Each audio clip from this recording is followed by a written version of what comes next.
दोस्तों, इस दुनिया में एक ऐसा नियम है जो हर इंसान के जीवन को प्रभावित करता है। यह नियम इतना शक्तिशाली है कि इससे कोई भी बच नहीं सकता। न राजा, न संत, न देवता, न साधारण मनुष्य। यह नियम है कर्म का नियम। लेकिन सवाल यह है कि आखिर कर्म का नियम होता क्या है और यह हमारे जीवन को कैसे बदल देता है।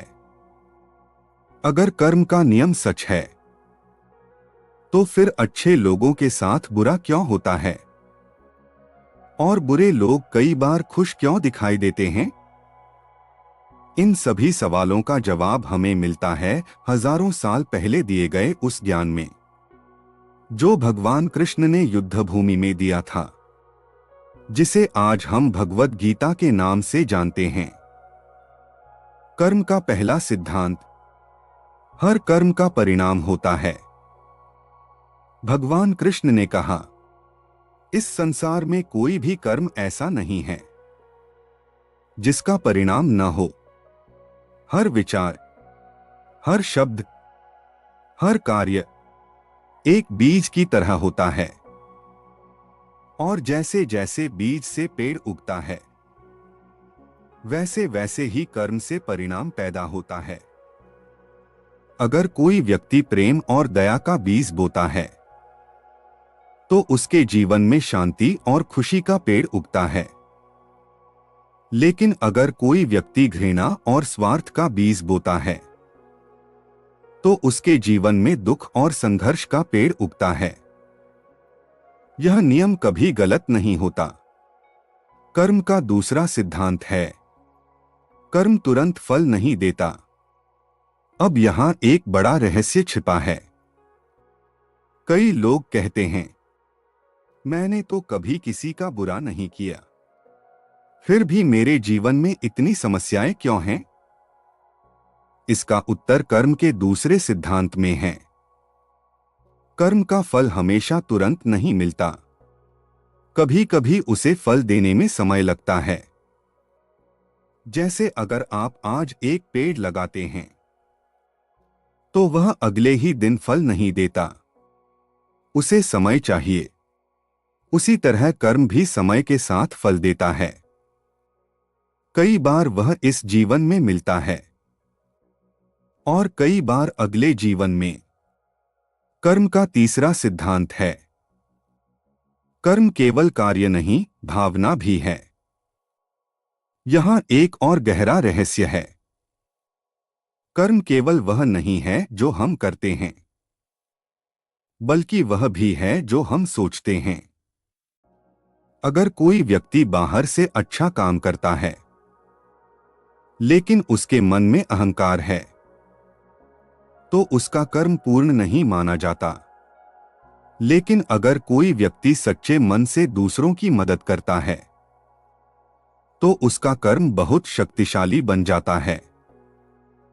यही कारण है कि भगवान कृष्ण ने कहा, कर्म की शुद्धता भावना से आती है। कर्म का चौथा सिद्धांत है, कर्म का चक्र कभी खत्म नहीं होता। कर्म का नियम एक चक्र की तरह काम करता है। अगर कोई व्यक्ति किसी को दुख देता है तो वही दुख किसी न किसी रूप में उसके पास लौटता है, और अगर कोई दूसरों को खुशी देता है तो वही खुशी उसके जीवन में वापस आती है। इसीलिए कई बार हम देखते हैं कि कुछ लोग बिना किसी प्रयास के ही खुश रहते हैं, क्योंकि उनके पुराने कर्म अच्छे होते हैं। और कुछ लोग बहुत मेहनत के बाद भी संघर्ष करते रहते हैं, क्योंकि उनके पुराने कर्म अभी फल दे रहे होते हैं। कर्म का सबसे बड़ा रहस्य। अब सवाल यह है, अगर कर्म का चक्र इतना शक्तिशाली है तो क्या इससे बचने का कोई रास्ता है? भगवान कृष्ण ने इसका उत्तर भी दिया। उन्होंने कहा, जब इंसान अपने कर्म भगवान को समर्पित कर देता है तो वह कर्म के बंधन से मुक्त हो जाता है। इसका मतलब है, अगर हम अपने कर्म केवल स्वार्थ के लिए करते हैं तो हम कर्म के बंधन में फंस जाते हैं। लेकिन अगर हम अपने कर्म भगवान को समर्पित करके करते हैं तो वही कर्म हमें मुक्त कर देता है। एक छोटी सी कहानी। एक बार एक साधु ने अपने शिष्य से पूछा, अगर कोई व्यक्ति नदी में पत्थर फेंके तो क्या होगा? शिष्य ने कहा, लहरें उठेंगी। साधु ने कहा, ठीक उसी तरह हर कर्म इस संसार में लहरें पैदा करता है। कुछ लहरें छोटी होती हैं और कुछ बहुत बड़ी, लेकिन कोई भी लहर बिना कारण के नहीं उठती। कर्म और भाग्य का संबंध। कई लोग सोचते हैं कि भाग्य ही सब कुछ है, लेकिन गीता कहती है, भाग्य वास्तव में पुराने कर्मों का परिणाम है और वर्तमान कर्म भविष्य का भाग्य बनाते हैं। इसका मतलब है, आज जो हम कर रहे हैं वही कल हमारा भाग्य बनेगा। जीवन बदलने वाला सत्य है। अगर कोई व्यक्ति इस एक नियम को समझ ले कि हर कर्म का परिणाम होता है, तो वह कभी गलत काम नहीं करेगा, क्योंकि उसे पता होगा कि हर गलत कर्म एक दिन वापस आएगा और हर अच्छा कर्म भी। यही कारण है कि संत और ऋषि हमेशा कहते हैं, अच्छे कर्म करो, क्योंकि वही आपके जीवन को उज्ज्वल बनाते हैं। दोस्तों, कर्म का नियम इस ब्रह्मांड का सबसे न्यायपूर्ण नियम है। यह किसी के साथ पक्षपात नहीं करता। जो बोओगे वही काटोगे।